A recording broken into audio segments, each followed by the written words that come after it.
తెలంగాణ ప్రభుత్వం ప్రతిష్టాత్మకంగా ప్రవేశపెట్టిన మహాలక్ష్మి ఉచిత బస్సు ప్రయాణ పథకం రాష్ట్ర సామాజిక ఆర్థిక ముఖచిత్రంలో నూతన అధ్యాయాన్ని లిఖించింది.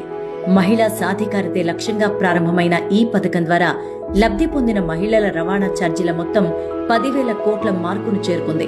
28 నెలల్లో రాష్ట్ర వ్యాప్తంగా దాదాపుగా 290 కోట్లకు పైగా జీరో ఉచిత ప్రయాణం టికెట్లను మహిళా ప్రయాణికులు వినియోగించుకున్నారు. ఆర్టీసీ బస్సుల్లో గతంలో 40% ఉన్న మహిళా ప్రయాణికుల వాటా నేడు ఏకంగా 67% పెరగడం ఒక అద్భుతమైన మార్పు.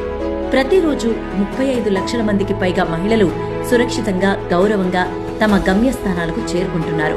త్వరలోనే ఆధార్ కార్డుల అవసరం లేకుండా అత్యాధునిక చిప్ ఆధారిత స్మార్ట్ కార్డ్స్ ద్వారా ఈ ప్రయాణాన్ని మరింత సులభతరం చేసేందుకు రాష్ట్ర ప్రభుత్వం సర్వం సిద్ధం చేసింది.